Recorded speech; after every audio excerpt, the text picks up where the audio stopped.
네, 안녕하십니까. 골로새서를 살펴보고 있습니다.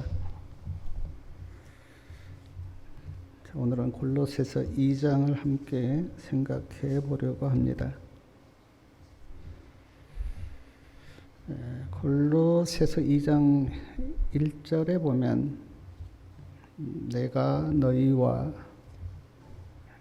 라오디게에 있는 자들과 물론 내 육신의 얼굴을 보지 못한 자들을 위하여 어떻게 힘쓰는 것을 너희가 알기를 원하노니. 여기에서 내가는 사도 바울을 가리킵니다. 너희는 골로새 교인들을 가리키죠. 얼굴을 보지 못했다 그렇게 말씀하고 있는데 사도 바울은 골로새 교회에 간 적이 없습니다. 에바브로를 통해서 소식만 들은 거죠. 그러나 여기서 이렇게 말합니다. 어떻게 내가 너희를 위해서 힘쓰는 것을 알기를 원한다. 사도 바울은 본 적이 없고 간 적이 없지만 골로새 교인들을 위해서 아주 힘썼어요. 열심히 기도했고요. 또 마음으로 사랑했습니다.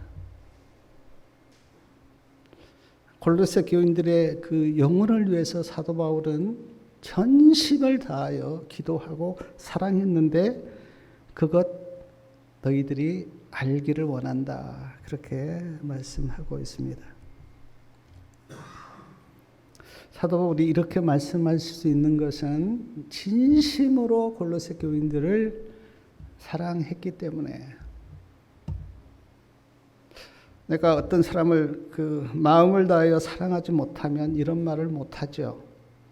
근데 마음을 다하여 사랑하면 내가 너를 어떻게 사랑한지 아느냐고, 내가 너희들을 위해서 얼마나 힘쓰고 있는지 아느냐고 그렇게 말할 수가 있죠.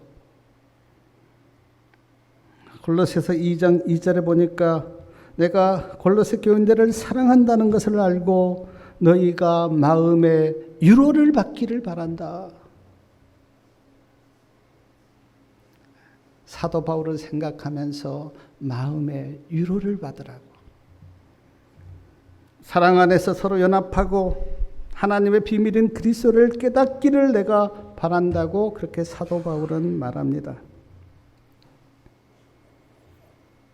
하나님의 사랑 안에서 연합하고 하나님의 비밀인 그리스도를 깨닫기를 바란다고. 골로새서 2장 3절 말씀을 우리 다 같이 한번 읽어보겠습니다. 2장 3절이요. 그 안에는 지혜와 지식의 모든 보화가 감추어 있느니라.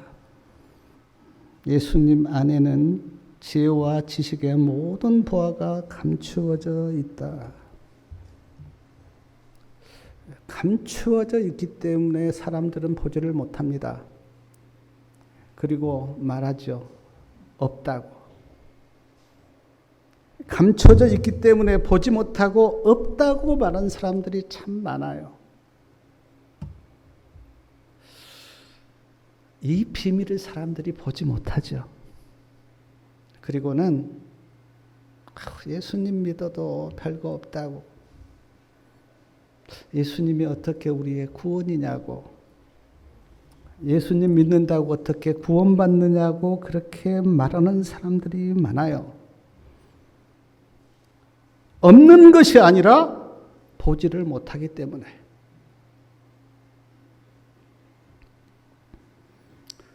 제가 이 말씀 앞에 이렇게 물었어요. 왜 하나님 감추어 두셨습니까?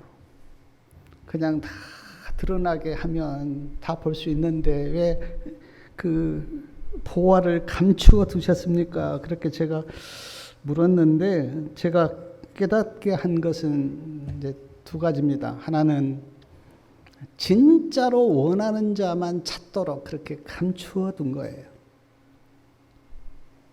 성경에 보면 진주를 돼지에게 던지지 말라 그렇게 말씀하고 있는데, 아무리 그 귀한 진주를 돼지에게 던져본들 돼지가 그거를 몰라요.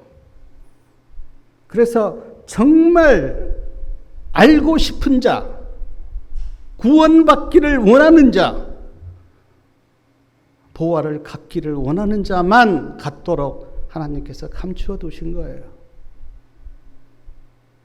그리고 또 하나 이유는 감추어둔 그 보화를 발견할 때 기쁨을 맛보도록 하기 위하여.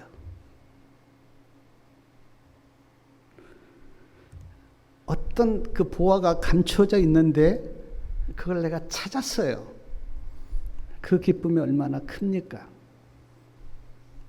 우리가 그 초등학교 때 이렇게 소풍 가잖아요. 소풍 가면, 요즘은 잘 모르겠는데 우리 초등학교 때 소풍 가면 꼭 보물찾기를 합니다.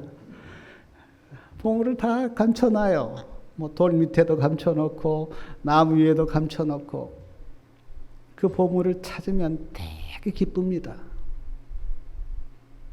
성경 안에도 하나님께서 보물을 감추어 두셨는데 그 보물을 찾을 때 기쁨이 크도록 감추어 두신 거예요.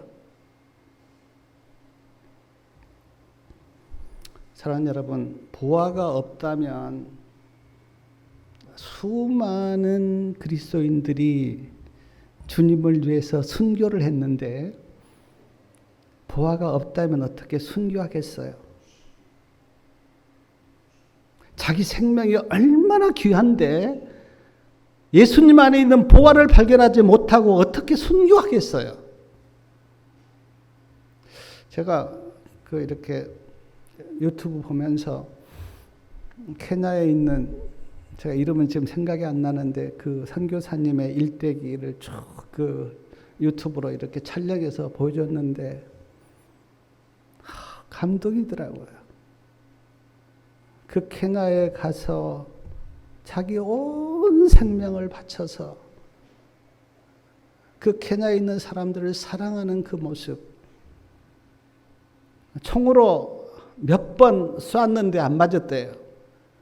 그 선교사님의 고백은 하나님이 나를 지켜주셨다고. 케냐의 그 정부에서 그 선교사님을 붙잡으면 얼마의 돈을 주겠다고 현상금까지 걸었대요. 근데 하나님이 나를 지켜줬다고. 우리가 생각할 때는 참 왜 그런 고생을 할까, 그런 위험을 부릅쓸까라고 생각할지 몰라도 예수님 안에 있는 보화를 발견한 사람은 그것이 기쁨이에요. 저도 이렇게 성경을 연구하면서 그 보화가 발견될 때 너무너무 기뻤거든요. 예수님 안에 이런 보화가 있구나, 이런 놀라운 은혜와 사랑이 있구나라고 기쁨이 참 컸는데, 우리 성도님들도 그 성경 속에서 보화를 발견하면서 기쁨을 누리시길 바랍니다. 그래서 숨겨두신 거예요. 하나씩 찾으라고.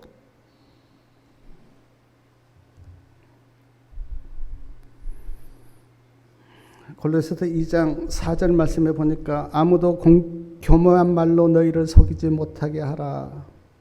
세상 사람들은 아주 이상한 말로 우리를 속이려고 그래요. 제가 고등학교 때 10대 후반이죠. 제가 우리 마을이 되게 시골이거든요. 우리 마을에서는 처음으로 제가 성경을 들고 교회를 나갔어요. 제가 어떻게, 지금 생각하면 어떻게 성경을 들고 그 교회를 갔을까? 교회도 상당히 좀 먼데 한 5리 정도 되는데, 마을에서는 제가 처음으로 성경을 들고 교회를 나갔어요. 하루는 저희 작은아버지 집에서 동네 어른들 몇 분이 모여서 저를 불렀습니다. 저를 불러놓고 하는 말이,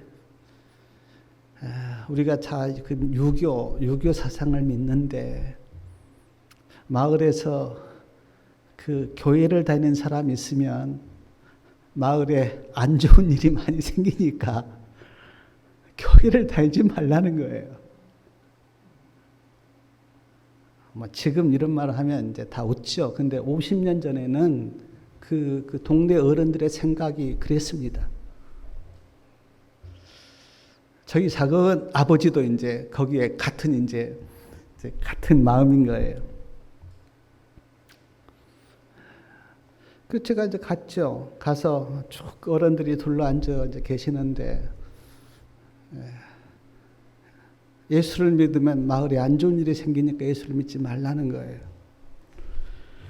그때는 제가 뭐 나이도 어리고 성경도 많이 몰랐어요. 어떻게 대답을 할까 생각하다가 그때 이제 그 동네 사람들이 제일 존경하고 똑똑하다고 믿는 사람이 이제 김대중, 그때는 대통령 아직 아니었죠. 김대중 선생님하고 김영삼 선생님이었어요. 그때가 문득 생각하기를 동네 어른들한테 이렇게 말씀을 드렸어요. 우리 동네 어른들이 가장 똑똑하고 존경한 김대중 선생님도 김영삼 선생님도 하나님 믿고 교회에 다니십니다. 제가 교회를 다니면서 마을에 어떤 피해를 줬다면 몰라도 그분들도 하나님을 믿고 교회를 다니는데 왜 저에게 교회를 다니지 말라고 그렇게 말씀합니까? 그렇게 말씀드리니까 아무도 대답을 못하는 거예요. 가만히 계신 거예요. 그래서 제가 그냥 인사드리고 나왔어요.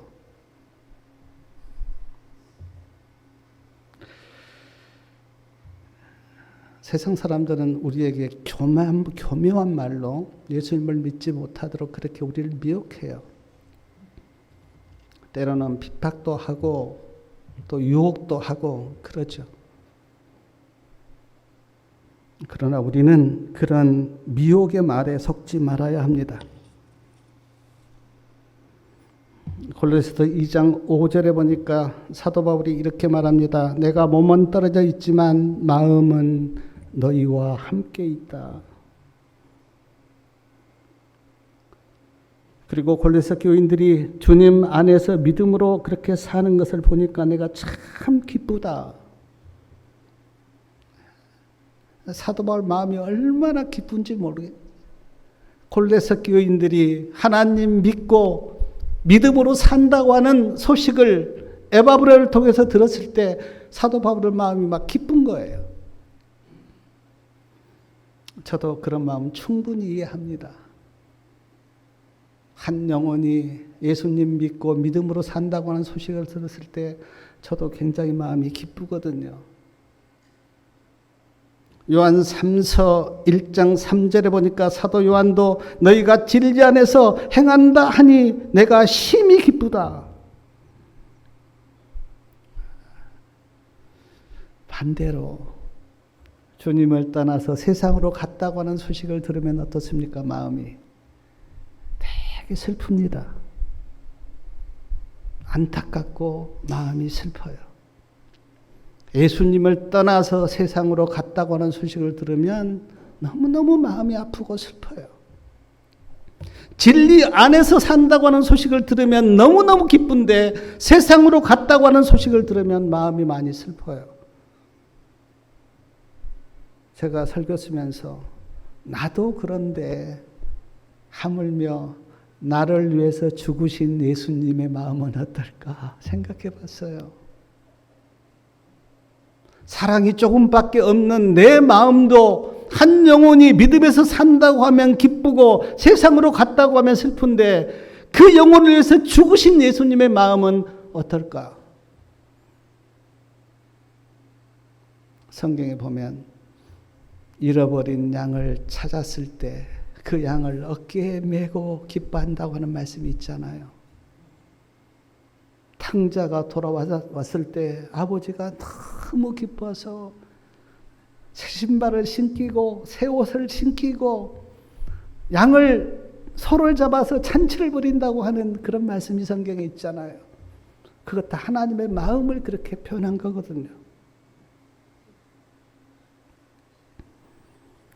사랑하는 여러분, 우리가 뭘 많이 드리고 뭐 헌신하고 해서 주님을 기쁘시게 한 게 아니라 우리 성도님들이 믿음으로 말씀 따라서 사는 그 모습을 보면 하나님이 기뻐하십니다. 그것이 하나님을 가장 기쁘시게 하는 길이에요. 내가 믿음으로 하나님 말씀 붙들고 하나님이 그 말씀하신 그 말씀을 따라가는 그 모습을 하나님께서 보시고 하나님은 기쁘시고 마음이 좋으세요.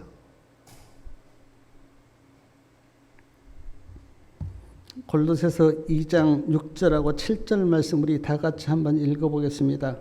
6절하고 7절이요. 그러므로 너희가 그리스도 예수를 주로 받았으니 그 안에서 행하되 그 안에 뿌리를 박으며 세움을 입어 교훈을 받은 대로 믿음에 굳게 서서 감사함을 넘치게 하라. 너희가 그리스도 예수를 주로 받았으니. 사랑하는 여러분, 예수님을 주로 받으셨습니까? 그리스도 예수를 주로 받으셨다. 우리 모두는 최소한 교회에 나왔다면 예수님이 나의 주십니다 라고 우리가 믿는 사람들이죠. 근데 그리스도 예수를 주로 받았으니 그 안에서 행하되, 그 안에서 행하라고 하는 이 말씀은 예수님 안에서 살라는 거예요. 살라는. 예수님 안에서 살아라. 그런데 제가 보니까 예수님을 주로 받았다고 말은 하는데 예수님 안에서 살지 못한 사람들이 많아요. 교회 나와서 주님의 이름을 부르고 기도하고 또 말씀은 보는데 예수님 안에서 살아가지 못한 사람들이 많아요. 우리가 마태복음 7장 27절 말씀을 21절 말씀을 다 잘 아시는데 나더러 주여 주여 하는 자마다 다 천국에 들어갈 것이 아니요 오직 하늘에 계신 내 아버지의 뜻대로 행하는 자라야 들어가리라. 사랑하는 여러분, 예수님을 주로 받았으면 주님 안에서 살아가시길 바랍니다.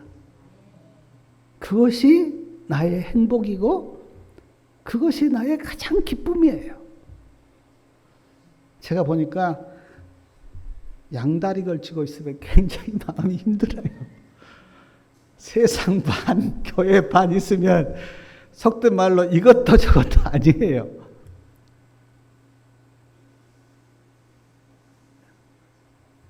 그냥 한 곳에 마음을 둬야 마음이 편하고 좋아요.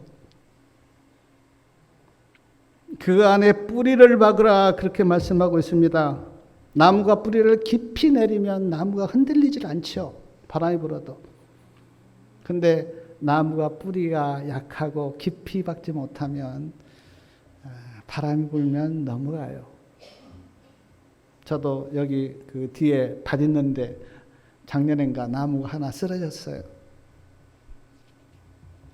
제가 대나무에 대해서 들은 게 있거든요. 대나무. 우리가 뭐 알다시피 대나무는 이렇게 한 이밖에 안 하잖아요. 근데 굉장히 키가 크잖아요. 근데 왜 대나무가 바람이 불어도 이렇게 뿌리가 뽑히거나 쓰러지지 않는가? 제가 그걸 듣고 많은 생각을 하게 됐는데, 대나무는 이제 어떻게 이제 그게 대나무가 이제 자꾸 이렇게 나냐면, 이제 한 대나무에서 이제 뿌리가 뻗어가다가 이제 거기서 죽순이 나옵니다. 그리고 죽순이 대나무가 되죠. 그리고 또 뿌리가 뻗어가서 또 죽순이 나와서 또 대나무가 돼요. 그러니까 모든 대나무가 다 연결되어 있다는 거예요. 그러니까 한 대나무에서 죽순이 나와서 또 대나무가 되고 거기서 또 뿌리가 뻗어서 또 죽순이 나와 대나무가 되고 하니까 모든 대나무가 다 연결되어 있다는 거예요. 그래서 키는 크고 뭐 몸은 약한데 바람이 불어도 뿌리가 뽑히거나 넘어지지 않는다는 거예요. 그러니까 어떤 대나무밭이 있다면 그 대나무밭에 있는 모든 대나무가 다 하나로 연결되어 있는 거예요. 사랑하는 여러분, 우리가 예수님 안에 깊이 뿌리를 내리고 이렇게 있으면 내가 볼 때 뭐 고난의 바람이 불고 또 시험의 바람이 불고 또 어려움이 닥쳐도 흔들리지 않아요. 쓰러지지 않습니다. 그러나 주님만의 믿음의 뿌리를 박지 못하고 있으면 고난의 바람이 불면 흔들리고 넘어가요. 어려움이 닥쳐도 흔들립니다. 사랑하는 여러분, 우리의 믿음의 뿌리를 예수님 안에 깊이 내리시길 바랍니다. 그래야 내가 어떤 일이 있어도 믿음에 굳건하게 설 수가 있어요.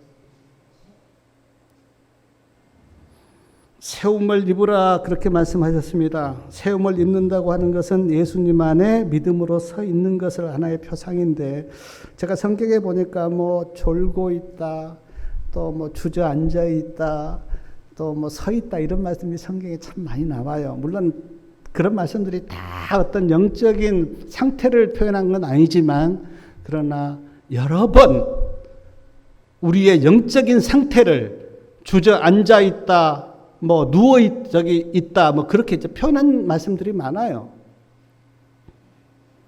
오늘 말씀은 예수님 안에 세움을 입어라. 교훈을 받은 대로 믿음에 굳게 서서 감사함으로 넘치게 하라. 믿음의 증거가 무엇인가? 감사하는 삶이에요. 믿음에 있는 자는요, 제가 이렇게 보니까 진짜 믿음 있는 사람은 어떤 일이 닥치면 그냥 하나님께 기도합니다. 하나님, 왜 나에게 이런 일이 닥쳤습니까? 라고 기도하고 그냥 인내하면서 기다려요.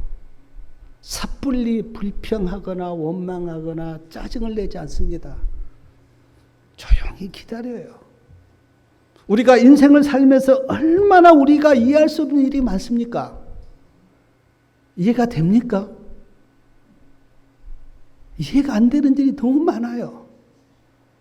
그러나 믿음이 있는 사람은 그때 불평하지 않고 조용히 주님을 바라보면서 그냥 기도하고, 그리고 또 하나님께서 해결해 주면 또 감사하고.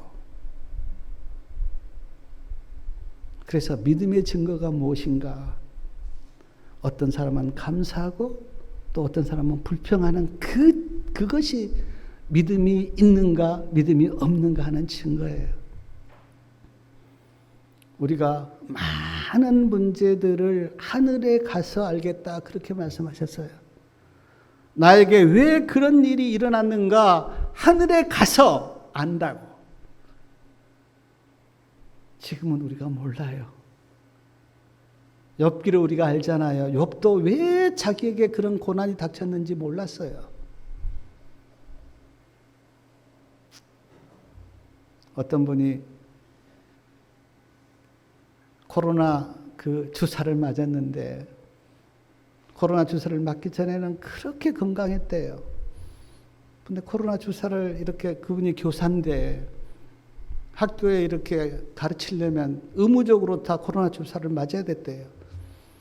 근데 코로나 주사를 맞았는데 백혈병이 걸린 거예요. 그분이 이렇게 물었어요. 하나님, 정부에서 코로나 주사를 다 교사들에게 맞게 해서 내가 맞았는데 왜 나에게 백혈병이 걸립니까? 뭐라고 대답을 하겠어요, 우리가? 그러나 이렇게 대답했어요. 그 고난이 지금 우리가 볼 때는 아주 안 좋게 보이지만, 만약에 그 고난 때문에 성도님이 믿음의 준비를 해서 하늘에 간다면 그것이 감사하게 될 겁니다. 사랑하는 여러분, 우리가 생각한 대로 다 되면 좋을 것 같죠? 하늘에 가기 힘듭니다. 그러면 고난이 있고 안 돼야 그때 내 마음도 좀 낮아지고 주님을 붙들고 씨름도 하고 겸손해지고 주님을 의지하게 되지, 내 마음대로 다 되면 하늘에 가기 힘들어요. 교만해서.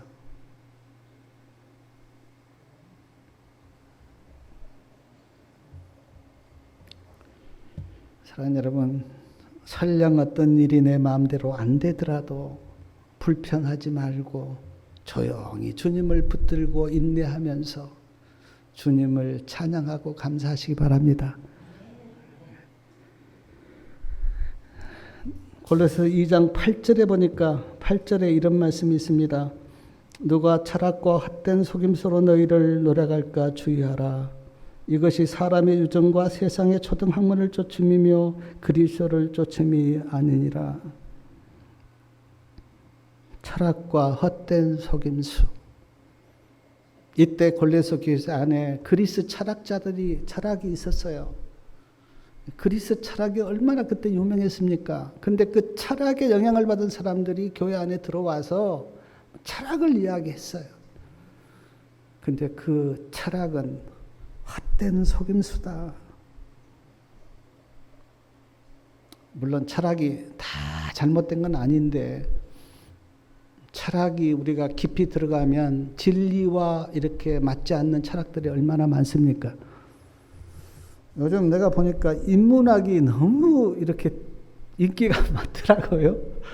인문학 강좌들이 막 여기저기 이렇게 벌어지고 또 좀 이렇게 유명한 사람 초청해서 그 인문학 강의를 듣고 그러던데 뭐 다 좋습니다. 그러나 우리를 창조하신 하나님을 모르고 어떻게 인문학을 압니까? 하나님이 사람을 창조하시고 어떻게 살라고 하신 그 성경을 모르고 어떻게 우리가 인문학을 알아요? 제가 그 인문학 강의 들어보면 그냥 말은 하는데 해답은 없어요. 나를 창조하신 하나님이 나를 가장 잘 아시고 그래 이렇게 살라고 말씀하신 성경으로 들어갈 때 가장 좋은 인문학을 우리가 공부할 수 있는 거예요. 우리가 어떤 기계를 만들 때 그 기계가 자기를 알 수가 있나요? 기계를 만든 사람이 이 기계의 용도와 그런 걸 잘 알지요. 그러므로 참다운 인문학을 알려면 하나님께로 돌아가서 하나님의 말씀을 보셔야 돼요. 그러면 사람이 어떻게 살고 또 어떻게 살면 행복한가 하나님께서 다 말씀해 두셨어요.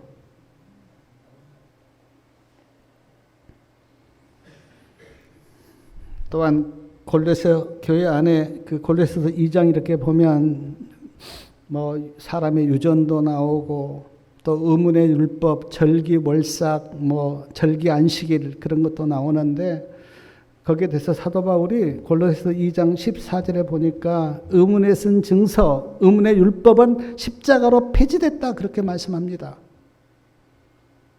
의문의 율법은 십자가에서 폐지됐어요. 아까도 우리가 배웠듯이 성전 휘장이 위에서부터 아래로 찢어져 버렸어요.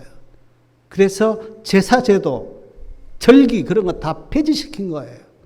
왜냐하면 제사나 절기를 다 성전에서 드렸거든요.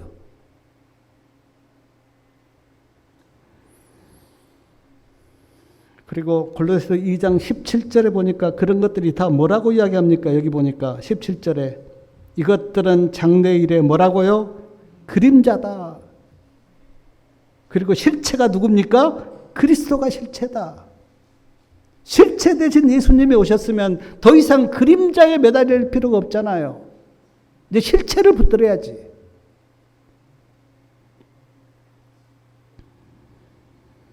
또한 천사 숭배도 있었던가 봐요. 18절에 보니까 천사 숭배에 대해서 나오는데 천사를 숭배하지 말라. 천사는 하나님의 심부름꾼이에요. 하나님의 종들이에요, 천사들이. 물론 우리가 볼 때 하늘에서 천사가 왔다 그러면 막 그렇게 하지만 그러나 천사는 창조주가 아닙니다. 하나님의 종들이에요. 근데 그때 막 천사를 숭배하는 그런 일이 있었던가 봐요. 그래서 천사 숭배하지 말라. 그러면서 사도 바울이 책망합니다. 골로새서 2장 20절에 보니까 너희가 세상의 초등학문에서 그리스도와 함께 죽었거든 어찌하여 세상에 사는 것과 같이 의문의 율법에 순종하느냐. 그래서 2장 22절에는 왜 사람의 명과 가르침을 쫓느냐. 23절에 그 말씀을 쉬운 성경으로 보니까 이런 것들은 다 사람들이 만든 종교적 관습이고 자기 몸을 괴롭게 할 뿐 마음속에 있는 악한 욕망과 죄를 이기게 할 수 없다. 그러면서 천사 숭배나 의문의 율법이나 인간의 철학을 쫓는 것 그것 하지 말라고. 사도 바울은 골로새서 2장에서 그렇게 단호하게 말씀하고 있는데 오늘 지금 이 세상에 얼마나 이런 것들이 많습니까? 얼마나 더 철학을 쫓고 있고 인간의 유전을 쫓고 있고 그리고 저도 뭐 이렇게 보면 얼마나 의문의 율법을 쫓는 사람들이 많은지 몰라요. 분명히 골로새서 2장에서 그렇게 말씀하셨는데 사람들은 그걸 모르고 있어요. 그리고 골로새 2장에 보니까 그 아내라는 말씀이 참 많이 나옵니다. 그 아내. 그 아내는 예수님 아내를 가리키는데 골로새서 2장 9절에 보니까 예수님 안에 신성이 충만하게 나타났다. 신성이 충만하게 나타났다고 하는 그 의미는 예수님이 하나님이시다 그런 뜻이에요. 2장 10절에는 예수님 안에 너희도 충만하게 되었다. 예수님 안에서 너희도 충만하게 되겠다고 하는 이 말씀은 예수님 안에는 부족함이 없다. 사랑하는 여러분, 예수님 안에 생명도 충만하고요. 사랑도 충만하고요. 의도 충만하고요. 그래서 그 복음 성경 주석에 보니까 예수님 안에서 너희가 완전하게 되었다.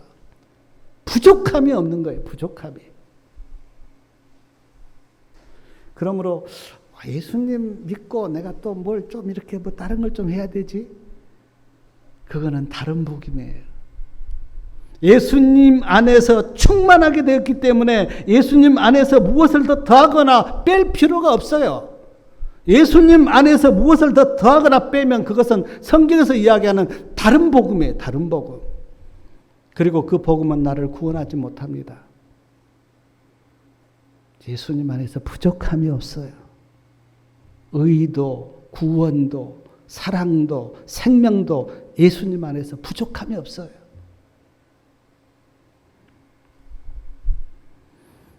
골로새서 2장 11절에 보니까 그리스도 안에서 손으로 아직 하지 아니한 그리스도의 할례를 받았다. 그렇게 말씀합니다. 예수님이 다 우리를 영적으로 할례를 시켰어요. 우리가 육적인 할례를 받지 않았지만 우리는 주님 안에서 다 영적인 할례자예요. 그래서 우리가 영적 이스라엘 백성이에요. 그래서 2장 12절에 보면 예수님 안에서 침례를 통하여 예수님과 함께 장사되고 함께 일으키심을 받았다. 그렇게 말씀합니다.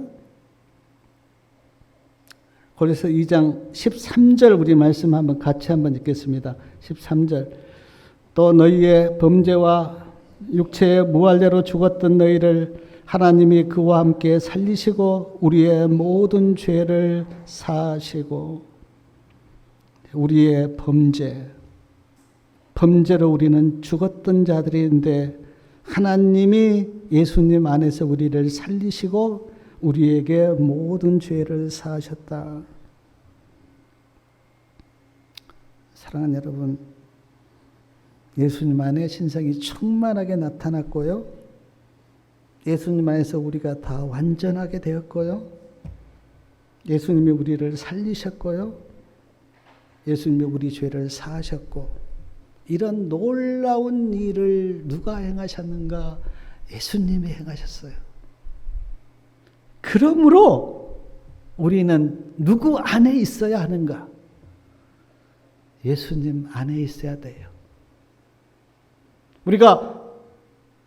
우리의 믿음이 예수님 안에 있으면 예수님이 행하신 그 모든 일이 내 것이 돼요. 의도, 사랑도, 생명도 내 것이 돼요. 근데 예수님 안에 있지 않고 예수님 밖에 있으면 나와 상관이 없습니다. 예수님이 놀라운 일을 행하셨는데 그 예수님이 행하신 그 놀라운 일이 나와 아무 상관이 없게 돼요. 그러므로 우리가 누구 안에 있어야 되는가? 예수님 안에 있어야 됩니다. 사랑하는 성도님 여러분, 주님 안에 계십니까? 주님 밖에 계십니까?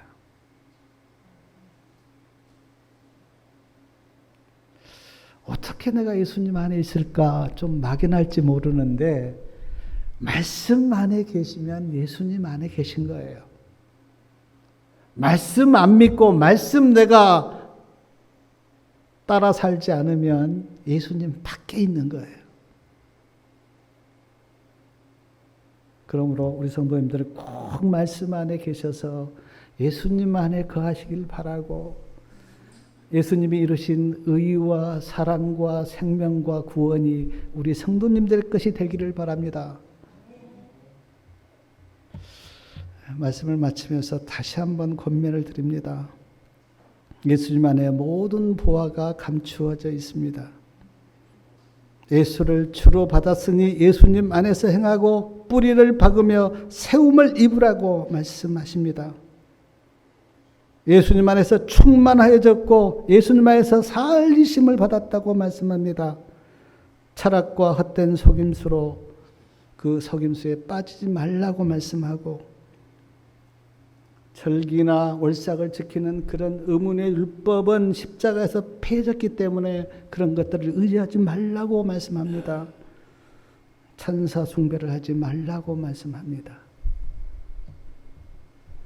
오직 예수 그리스도, 그리고 예수님이 하신 그 말씀, 그것이 우리가 믿을 믿음의 대상이에요. 거기에서 하나라도 더하거나 빼면 안 돼요. 예수님이 나의 구주시고 예수님이 나의 모든 것 되시고 예수님이 진리시고 예수님이 복음이에요. 더 이상도 더 이하도 없어요. 사도 바울은 그것을 철저하게 깨닫고 느꼈기 때문에 골로새 교인들이 의문의 율법에 순종하고 천사를 숭배하고 철학을 숭배하고 그런 것들을 이야기하면서 아니라고 예수님만 믿으라고. 예수님이 신성의 충만함이 예수님 안에 있고 예수님이 전부라고. 사랑하는 성도님 여러분, 온전히 예수님을 붙드시기 바랍니다. 예수님만 의지하세요. 그러면 그 예수님이 내 안에서 놀라운 일을 행하세요. 구원도 주시고 의도 주시고 신성의 충만함도 주시고 천국도 주시고 부활에 참여케 하고, 예수님이 전부예요. 사도 바울이 강력하게 그리스도 말고 다른 것은 다 다른 복임이라고, 예수님 붙들고 주님 안에서 예수님이 이루신 그 모든 것이 우리 성도님들이 것이 되기를 바라고 믿음으로 사셔서 주님이 주시는 기쁨과 은혜가 충만하기를 바라면서 말씀을 마치겠습니다.